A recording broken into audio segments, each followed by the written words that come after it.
Happy Sunday, everybody out there in the VC. It's Matt, and checking in with something that I haven't done in quite a while, which is another Beach Boys album review.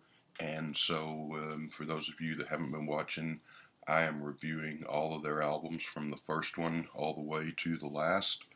And so, yeah, the last one I did was 2 or 3 months ago. I guess it's been quite a while. Was Still Cruising from 1989, and that wasn't a very good album. One person on that review of mine took exception and disagreed and said I couldn't rate that album as low as I did, which, uh, well, obviously I can because I did.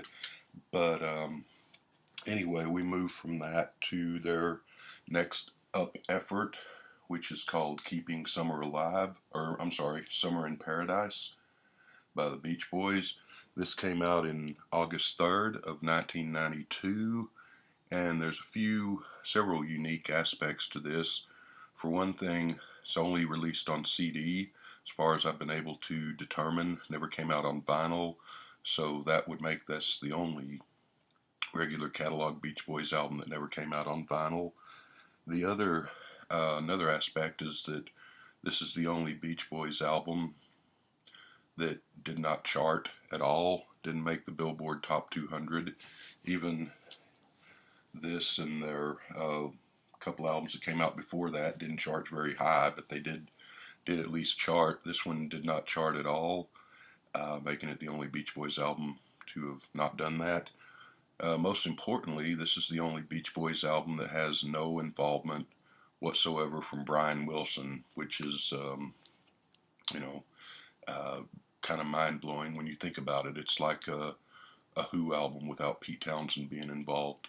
So, and really not much involvement from the Wilson brothers at all. Brian's not involved with it. Dennis, of course, sadly had passed away several years earlier, so he's not involved. Carl sings on here, but no songwriting credits, and doesn't really seem to have had a whole lot to do with this album other than just lending vocals to some of the songs. And I don't think any of the band, other than maybe Bruce Johnson, really play on this. I think it's all session musicians by and large otherwise. So didn't chart, no Brian Wilson involvement. The only album of theirs that never came out on vinyl. And I've read various accounts that this sold either less than 1,000 copies or less than 10,000 copies. But either way, that's pretty pitiful showing. It's out of print, went out of print pretty much immediately. They only made the one first pressing of it, and later on, when the band's CDs were remastered and re-released, this one and Still Cruising were left off of those re-release campaigns, and probably with good reason. So it is still kind of stunning that a band of the Beach Boys stature put out an album that sold less than 1,000 copies, or even less than 10,000 copies. Um, this is 1992, of course. The Beach Boys were probably the furthest thing from anybody's mind as far as what was going on in the music world back then.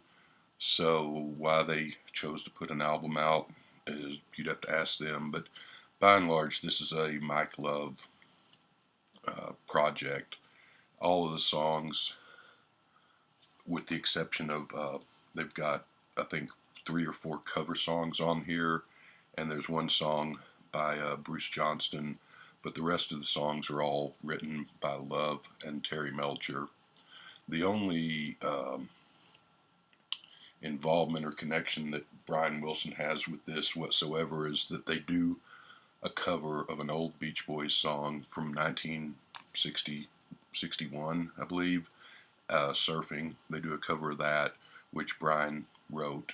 So, he's got a songwriting credit on that remake cover, but no involvement otherwise. He was tied up with crazy Dr. Landy at this point, and still in pretty bad shape.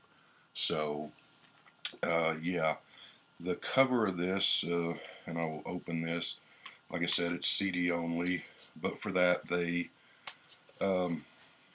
kind of went to town on the packaging. It folds out. I've got the CD in a player there. I'll pull it out in a minute. And inside is folds out to be a poster, which I will not be framing and hanging on my wall, but there's the poster, and then on the back is some credits, and there's a little essay by Mike Love, which basically hippy dippy stuff, well-meaning, although it's basically about ecology and protect and save the planet and so forth, which is a good intention, but a little bit hippy dippy. Let me grab, just in case anyone's interested, that is what the CD looks like. So, pretty elaborate packaging for an album that didn't chart and didn't sell bumpkus. Terrible cover. That reminds me of back in the 70s at Pier 1 Imports. They used to sell those posters that you could, that came with the colored marker pens that you colored in the poster in sort of the bright day glow colors, and the sort of posters that 10-year-old girls used to color and hang on their walls back in the mid-late 70s. Just a crappy cover for what is actually a pretty crappy album. The other unfortunate hallmark that this album holds is that it's generally considered to be the band's worst album.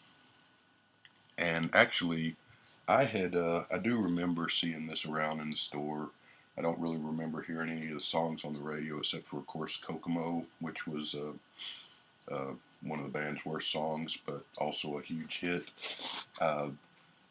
Where this, I don't remember even knowing that it existed until I decided to do the band's review all the band's albums on a whim here a couple of years ago, and so I looked up all their releases and saw this, and that's the first time I ever learned that this actually existed. And I'm imagining that most people, and even a lot of casual Beach Boys fans, probably never heard of this album and don't know of its existence, and they're probably better off for it. But of course, as I said, didn't chart. Never knew it existed, and certainly don't remember ever hearing any songs of this on the radio or anything like that. But it's like I said, generally considered to be the band's low point and their worst album. So I went into this with very low expectations and kind of fearing the worst, kind of expecting a horror show, but actually turns out to be a little bit better than the last two, maybe even the last three albums. So it's not by any means good. It's not a hidden gem. It's not something that I'm recommending anyone goes out and buys. But I was slightly surprised to find out that it's a little bit better than I was expecting it to be. Like I said, it went out of print really quick, and so oddly enough, even though these are two of the band's worst albums, this one went out of print too. Both of these are collector's items of a sort. This on vinyl goes for the, I don't know, I've seen it in the $20 to $50 range. On CD, that goes for $20, $30 range. This, of course, has no vinyl edition, but the CDs go for the price of around $20 to $40 or $50 or so. I actually lucked out and got this for, I think, $12, which is probably $12 too much, but in the spirit of completeness, I wanted to get it so that I could do reviews of all the albums. So, yeah, let's just get into the songs and see what's in here. The first song is a remake of the great Sly and the Family Stone song Hot Fun in the Summertime, which is just a fantastic song when it's done by Sly Stone. When it's done by the Beach Boys, well, I remember Joe talking about how tame and dull the Beach Boys version of rock and roll music is on 15 Big Ones, and it is. This is even worse, and quite a bit worse. It's just a slick, lifeless, really white bread take on a great song by Sly Stone. It's sort of the way Pat Boone back in the 50s took real rock and roll songs and covered them and just sort of Lawrence Welkized them and sucked all the energy and life out of them and just made them sort of this very tame white bread version of songs. Um, it's got that late 80s production, just sort of that processed cheese, blow dried hair, uh, slick production, and does have good vocals. I will give it that. The song, the version's not any good, but the vocals are good, so I will give it a little bit of credit for the vocals. It's sort of like one of the latter day, really MOR Chicago songs that you know you shouldn't like, but in spite of that, you like it a little bit. I don't really like this a little bit, but it does have good vocals. For that reason, I'll give it a 2. The next song is Surfing. That's the old Beach Boys song, which was their first single, if I remember correctly, and from 1961, which was a pretty fun song, the original Beach Boys version. This is not, and it's totally why they did it. I have no idea. It's pointless. It's just goes nowhere, and it's just a horrible remake. Uh, doesn't have any of the energy or charm of the original version. So, Surfing, the 2000 and or the 1992 version, gets a 0. Maybe I'll have that guy comment on here again that I can't give songs 0, but he would be wrong because I just did. Song number 3 is an original song. This thing is upside down, by Mike Love and Terry Melcher, called Summer of Love. It's well, it's kind of a rap song by the Beach Boys, and it sounds, when you're listening to it, just as bad as it sounds when you're describing that. This was written with the idea that the Beach Boys would do it as a duet with Bart Simpson, and the Simpsons people said hell no. So it ended up being played on an episode of that equally great work of art TV show Baywatch. Does have good vocals, does have the Beach Boys rapping. It's basically crap, but for the good vocals, I'll be nice. I'll give it a 2. Things pick up a little bit. With number 4 song is called Island Fever, and Terry Melcher and Mike Love again. It's got a kind of a slick AOR sound, but for all that, it's nice. It's got some nice little bits of guitar in it. Not a bad song. If they would have not made it as slick, it could have been actually a pretty good song, but I'll give that a 4.5. Not a bad one, not a great one, but not a bad one. Number 5 is a song called Still Surfing, which is Love and Melcher again, I think. And yes, it is. And strangely effective song. It's got some nice harmonies. It's the one song on here that sounds the most like the classic Beach Boys sound. It's kind of slick and 80s produced, but it's like that terrible song Kokomo. Doesn't sound like Kokomo, but it's got that kind of vibe. But if Kokomo had been a good song instead of a bad song, I guess is the way you can describe that song. And it's not a great song by any means, but it's not a bad song. I'm going to give that a 5. Number 6 is number 6 is Slow Summer Dancing, One Summer Night. This is Bruce Johnson's sole contribution to the song, songwriting wise. He does sing on several other songs on the album. This is not Disney Girls by any means, one of his greater songs. It's kind of a little wimpy, limp noodle of a song, but it's pretty, and it's right on the cusp of being a really good song. It just doesn't quite make it over the hump there, but it gets close, and it's got its moments for all that. I'll give that one a 4.5. Song number 7 is called Strange Things Happen, which is, again, Melcher and Love written. Got really good vocals on this. The song almost has a pulse, which you really can't say for anything else on this album, really. If this was not done so slick, if they had done it sort of rocked it up and made it more raw, they really could have had a great song here. The end of the song goes out with a really good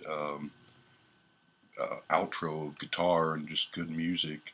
And if the whole song would have been that way, probably would we'd probably give it like an 8 or a 9. But as it is, it's kind of half not great and half really pretty good. So I'm going to give it a 5 and split the difference. Good, probably the best song on the album. Those three there and that 5, 6, and 7, and 7 would probably be the best of the bunch. Number 8, Remember Walking in the Sand, is the old Shangri-La's song. One of my favorite bands, the Shangri-La's. Great, great, great band.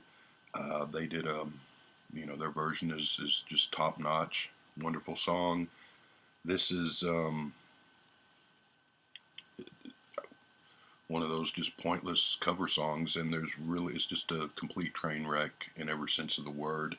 I'm going to give it a 0.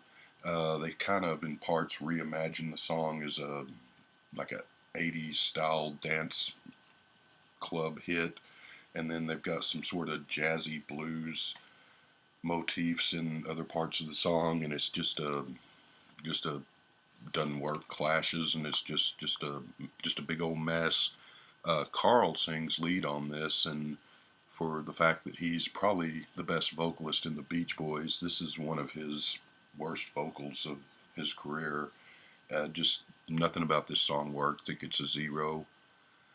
Song number 9 is called, and I can't pronounce this, I'm sure, but Lahana Aloha, which is another one of Mike Love's really lame. He just goes to this well over and over. Let's write a song about Hawaii, or let's write a song about the beach, or girls on the beach, or something like that, which the band had done those type of songs in the early 60s when Brian was running the show and made some of the best music ever. And then after Pet Sounds, they started to grow and made some really great albums. And then when all of that fell apart and Mike more and more took charge of the band, he doesn't have the talent of any of the other people in the band, and so you fall down to this just lowest common denominator, and you get all these songs about the beach in Hawaii and looking at the surf and just sort of lame generic songs. This is another one of those. Sounds a lot like just sort of middle of the road late 80s music, Peter Cetera, Richard Marx type, that sort of sludge, and not a very good song. Good vocals again, but not a very good song. I give Lahana Aloha a 1. Under the Boardwalk, yet another cover version here by the Drifters, which was a great song from the early 60s by the Drifters. This one too is the second longest song on the album. It's 4 minutes and 6 seconds.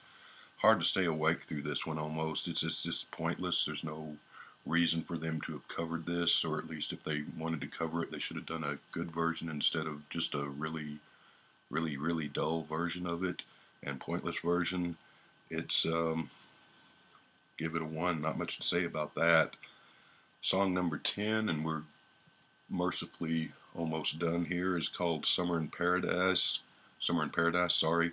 This is one of those songs I hate because it name checks their old songs. I'm never a fan of those where you name check old songs, or the songs that name check cities and stuff, and this does that. Talks about the old Beach Boys songs, but then it also talks about we've got to save the old ozone layer and protect Mother Nature, and good intentions, but just a dumb song. Surfers recycle now, don't you know? That's one of the lyrics, and not a memorable song, not a memorable chorus. Vocals are okay. I'll give it a 1.5. And what am I missing here? So that was and the last song is another remake of a Beach Boys song, which was a Dennis Wilson song called Forever.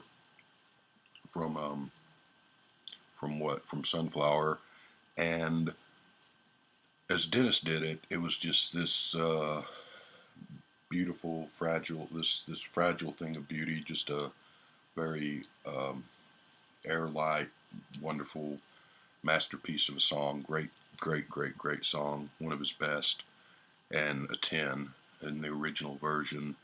Here, Dennis, of course, has passed away, so you get John Stamos from Full House singing this classic Dennis Wilson Beach Boys song.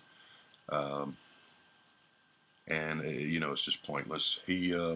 I will give Stamos. I mean, he's a tool, but for being that, he does seem like he really is a huge fan of the band, and his singing is serviceable. I guess it's not the worst in the world, but it's not Beach Boy quality. It's not Dennis Wilson quality, and so it's just another pointless cover version that really no reason for it to exist. I'll give it a 1, I guess. Overall, I will give this album, because there are 3 songs on here that are actually pretty good, that if I were to put together like a mixtape of my favorite Beach Boys songs, I probably would pick 3 songs off this album. The rest of it's pretty much just pointless landfill junk. Um, for all that, I think it's still a better album than this is. Um, for those 3 songs, I'll give it a 4 overall.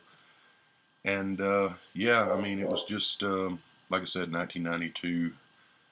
Why they even bothered to put a new album out when by this time Mike Love had pretty much turned the band into just a traveling oldies act, which is pretty much what they are today.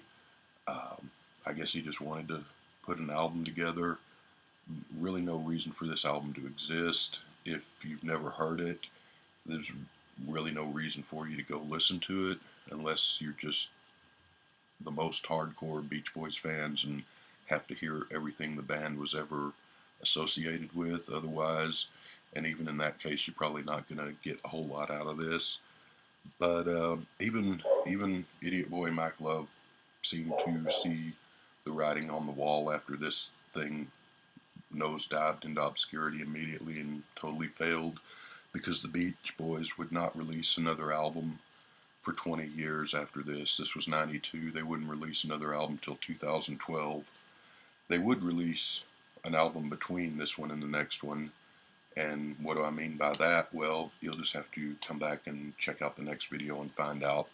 But anyway, wasn't as horrible as I thought it was going to be, but by God, it wasn't good.